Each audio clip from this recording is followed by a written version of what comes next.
بسم اللہ الرحمن الرحیم۔ السلام علیکم ورحمۃ اللہ وبرکاتہ۔ تناول اسلامک اسٹوڈیو سے آج ہم ایک مرتبہ پھر اپنے تمام حاضرین و ناظرین کو خوش آمدید کہتے ہیں۔ آج ہم بات کرتے ہیں ڈاکٹر عبدالقدیر خان رحمۃ اللہ علیہ سے متعلق۔ آج کے دن کو ہم خاص کرتے ہیں ڈاکٹر صاحب کے نام پر۔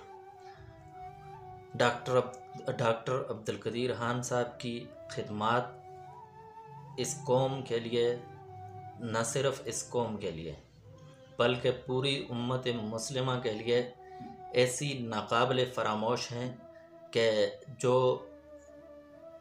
رہتی دنیا تک یاد رکھی جائے گی۔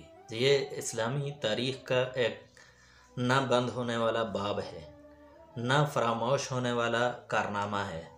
ایسا کارنامہ ہے کہ آج تک امت مسلمہ میں کسی شخص نے نہیں دیا۔ یہ پہلی وہ شخصیت ہیں جنہوں نے کسی اسلامی ملک کے لیے یہ کارنامہ انجام دیا، کسی اسلامی ملک کو نیوکلیئر پاور قرار دینے میں ڈاکٹر عبدالقدیر خان کا کلیدی کردار ہے۔ اور ہم شرمندہ ہیں اس بات پر کہ جو مقام ڈاکٹر صاحب کو ملنا چاہیے تھا وہ نہیں مل سکا۔ ڈاکٹر صاحب کو بہت بڑا اعزاز ملنا چاہیے تھا، ڈاکٹر صاحب کو ملک کا صدر ہونا چاہیے تھا جیسا کہ ہندوستان میں ہوا، لیکن یہاں ڈاکٹر صاحب کے ساتھ یہ ہوا کہ ڈاکٹر صاحب سے بزور بازو ایک جرم کا اعتراف کرایا گیا۔ جو جرم ڈاکٹر صاحب نے نہیں کیا وہ جرم ڈاکٹر صاحب کے گلے میں ڈال کر پھر ڈاکٹر صاحب کو 5 سال تک نظر بند کرایا گیا، اور پھر ان کی زندگی کو ان پر اجیرن کر دیا گیا، ان کو تنگ کیا گیا اور ان کی زندگی کو محدود کر دیا۔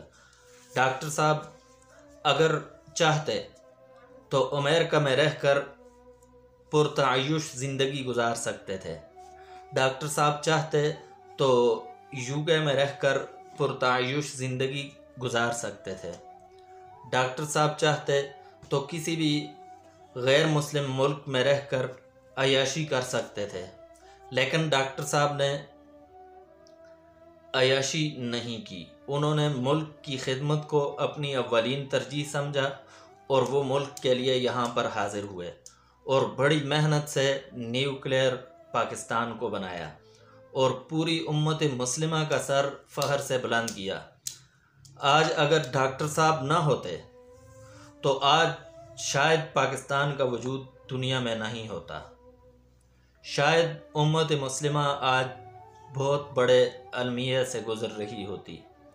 جس طرح فلسطین میں ہو رہا ہے اس طرح پاکستان میں ہوتا، جس طرح برما میں ہوا اس طرح پاکستان میں ہوتا، جس طرح افغانستان میں ہوا اس طرح پاکستان میں ہوتا، لیکن ڈاکٹر صاحب تھے، ان کی خدمات ہیں کہ یہاں پاکستان کو میلی آنکھ سے آج کوئی مائی کا لال نہیں دیکھ سکتا۔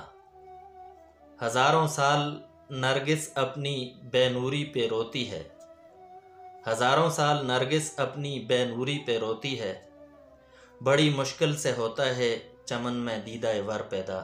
وآخر دعوانا ان الحمد للہ رب العالمین۔